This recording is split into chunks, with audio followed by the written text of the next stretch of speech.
Hello and welcome back to my channel. My name is Jared and this is Keen Reads. Thanks for joining me. Today I'm going to be doing a recap of the books that I've read up until this point of the year. So I think the last book on this list I finished on Wednesday of this week, so through March 3rd. So kind of a January-February wrap-up. I broke this video up based upon my book goals. So let's go ahead and get started. The first book I have is Virginia Woolf's Flush. And again, these are not in the order that I read them. These are just broken up by the goals that I set out in my earlier video of my reading goals for 2026. So the first book that I have here is Flush by Virginia Woolf. So obviously this is about my Virginia Woolf reading project. And this was an enjoyable book. It didn't really stick with me too much. I thoroughly enjoyed it while I was reading it. There's some certain scenes that really stand out to me, and then when I reflect on, I can remember really enjoying, like the scene where, actually I'm not going to spoil it, but would recommend this if you're a Virginia Woolf fan, and even if you're not, it's really a cute little tale about Elizabeth Barrett Browning's dog. So check that out if you haven't. The surprise book for me was The Voyage Out by Virginia Woolf.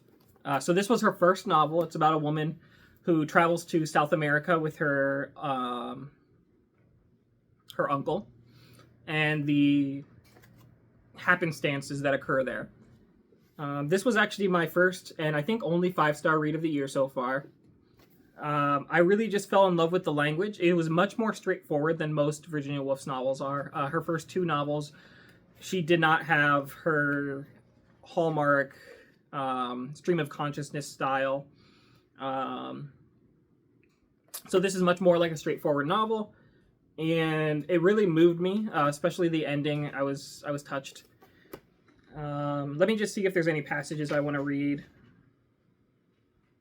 Okay, this is a very non-consequential passage, but I feel like it really shows Virginia Woolf's ability to combine things that we all feel or know and make it some way immemorable. That's not a word. I don't know how to phrase it. Just takes these regular day things and makes them something that stick into your head and remember and really think about. So this is just... Also, Miss Dalloway is in this book. So thereapon, Mrs. Dalloway turned to the cool side of her pillow, terribly flattened, but still invincible. So kind of taking on the idea of the cool side of the pillow, which we all really know about, but I feel like we don't think about a lot. And then the words at the end, terribly flattened, but still invincible. Just kind of shows just how much the cool side of the pillow can mean to us when we really need it. Next, I have Night and Day by Virginia Woolf. So this is her second novel, and I can say that this is easily my least favorite novel I have read by Virginia Woolf. That being said, it still was a 3-star read, but really did not enjoy this book very much compared to, I guess, in proportion to the way that I've enjoyed her other books. There is one quote that I wanted to read. Let's see if I could find it. Okay, so I did find it, but a little bit of background on this novel. So this is about 4 characters, 2 women and 2 men, and their lives in London in the 19-teens, around the wartime, I believe. This was published in 1919. But, and it's really talking about their interactions. It has to do with social norms, the expectations for women, women's suffrage, things along those lines. Really kind of brings in to focus Virginia Woolf's ideas on feminism, or at least brings up the topic of feminism, which was brought up in her first novel, but really plays more of a central role in this novel. That's not the reason I didn't like it. I just thought, similar to her first novel, it's a very straightforward novel. The prose is still Virginia Woolf-esque, but not with her stream of consciousness style. But it almost felt like a Victorian novel, or even like a Thomas Hardy novel like Tess of the D'Urbervilles or something like that, where you're following a female character as she pursues her interests versus the societal norms for her to marry, things like those things. It felt like that, not really a Virginia Woolf novel. But here's one quote that I like. There was a couple things that I stood out. And again, this just shows her insight into humanity. That's a very broad way of saying that, but so, "Oh, we talk a lot of nonsense," said Catherine, talking about her and her fiancé, hiding her slip of paper as her mother stood by her and spreading the old letter about Shelley in front of her. "It won't seem to you nonsense in 10 years' time," said Miss Hilbery. "Believe me, Catherine, you'll look back on these days afterwards, you'll remember all the silly things you said, and you'll find that your life has been built on them. The best of life is built on what we say when we're in love." "It isn't nonsense, Catherine," she urged. "It's the truth. It's only the truth." And that really stood out to me, because when I think about the things that my wife and I joke about or repeat to each other, they're really just nonsense, things that we've said over the years, but they kind of hold a special place in our heart now. Yeah. Still 3 more Virginia Woolf books. So we have The Life of Violet by Virginia Woolf. So this is a compilation of 3 short stories that are her first 3 short stories. So to my understanding, these short stories have been known about for a while, but have only been found in kind of an unpublishable form. So they have not been published as part of her other short story collections. And then in 2022, I'm trying to remember, Urmila Seshagiri. Also, this is just a beautiful book. She stumbled upon a more polished manuscript of these 3 stories that were worthy of publication. So that's what these are. This was a much more difficult read than actually her first 2 novels were. I found the prose difficult to follow, and I actually ended up reading the book twice to feel like before I felt like I really got it, or knew what was going on, honestly.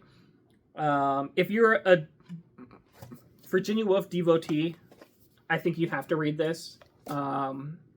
But otherwise, I would stick to her novels. That brings us into the next book that I read, which is The Complete Shorter Fiction of Virginia Woolf. So this is starting in, I believe, 1908 and going to the time of her death. And there were quite a few standout stories in here that I marked out. I don't think I marked out any specific passages, just which short stories I liked. So there's definitely stuff in here worth checking out. But in my mind, Virginia Woolf is much more of an essayist and a novelist than she is a short story writer, although there are some really great stuff in here. The last thing I have along the Virginia Woolf theme is this biography by Hermione Lee. I talked about this in my my video where I talked about my book goals, and the reason I chose this one over another biography of her by Quentin Bell. So feel free, if you want to know a little bit more about this, to watch that video. But I really enjoyed this. It did what I needed it to do. It was a little long, but the best biographies are. Next, we'll move to my next goal of 2026. We are not in 2022 anymore. And that was Shakespeare. So I read the last of his histories. Well, the last of the histories I had to read, which was King Henry VIII. Not my favorite history, but it still was pretty good. There was one scene that I really loved, which was the scene where, I think her name is Catherine. Yes, Catherine kind of has a vision of like angels, I think. I remember I marked out the whole passage, or the whole scene, because I just loved it so much. So that's what really stands out in my head when I think back on it.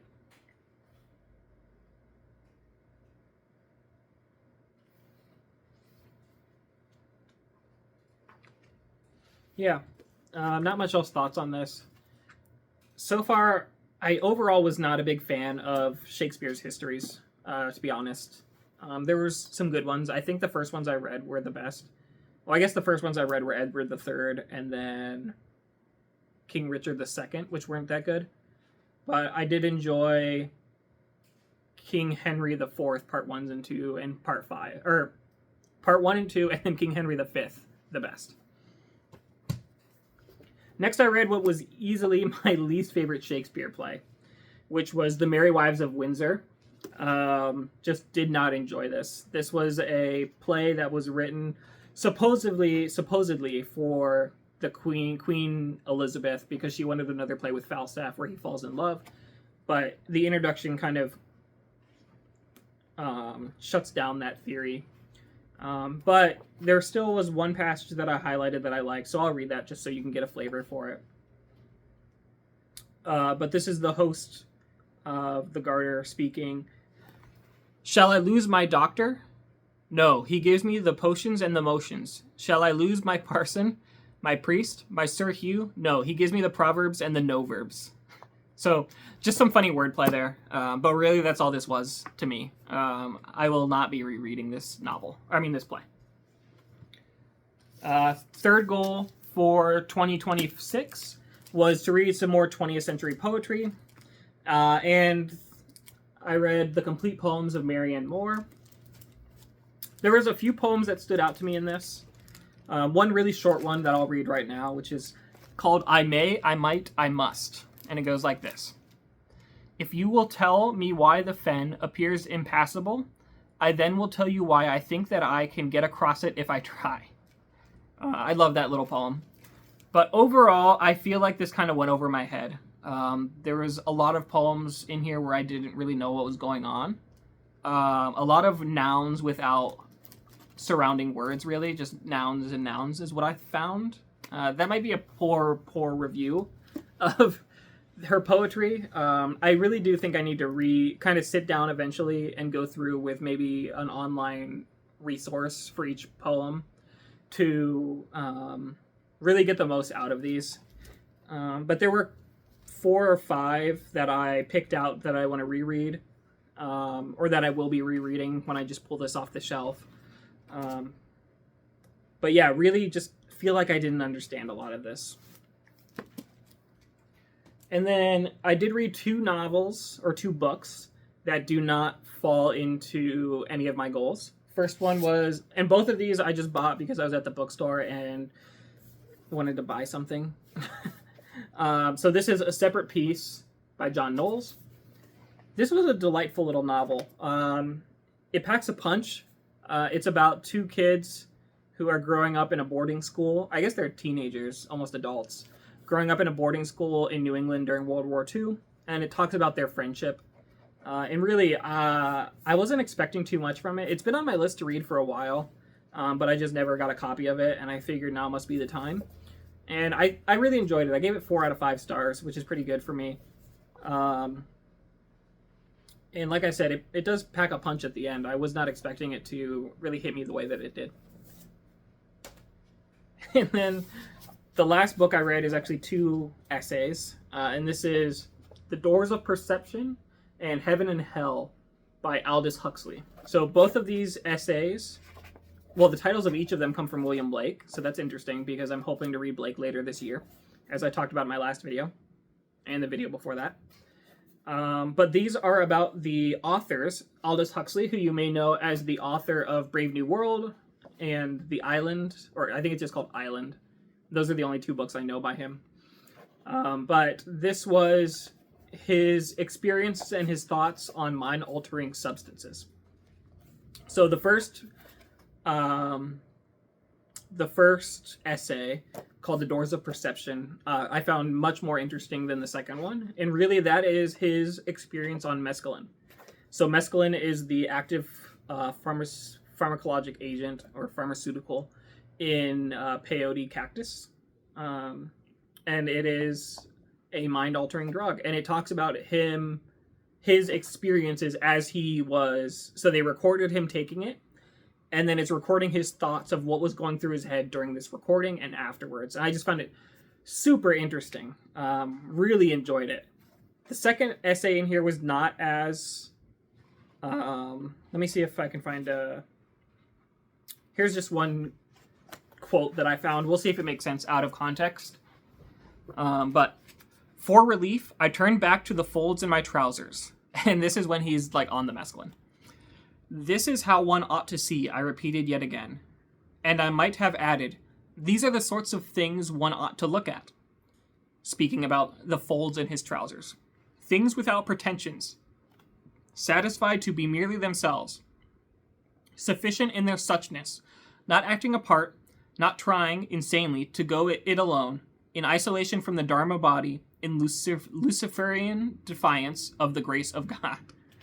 I just really enjoyed that, and it's kind of pointing out that when he is on these mind-altering substances, even the folds of his trousers seem remarkable, and like there's something there to discover, which I find very interesting. He kind of relates it to sculpture later on. And then the second essay I did not enjoy as much. It's called Heaven and Hell, and it talks about how it basically takes the feeling that he had while he was on mescaline and discusses how art forms, so paintings, sculptures, drama, can help to, and even meditation, can help to bring someone's mind to a similar spot.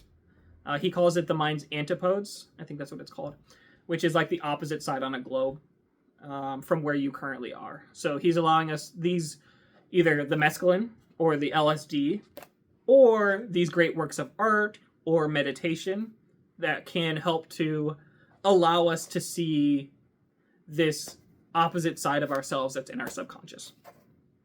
It was enjoyable, but I really liked the first essay and would highly recommend it if you're interested in almost the sublime, I would say, because it was kind of how he was able to reach sublimity in looking at things like his trousers. Yeah, that's what I've read this year. So right now I'm currently reading Paradise Lost as part of one of my reading goals, which is to just read 3 major works that I've missed out on or haven't read. And then I'm also reading Jacob's Room, which is the Virginia Woolf's 3rd novel. So that's what I'm reading currently. I still have not made any headway into my 5th goal, which is to read the Romantic Poets. But I'm going on a cruise soon, and I'm planning to bring one of their complete works with me. So hopefully I'll be working through that while I'm on a cruise. Yeah, let me know if you've read any of these books or if you appreciated any of the quotes or anything like that. Drop a comment. What are you reading? Drop a comment. But yeah, if you made it this far, thanks for watching.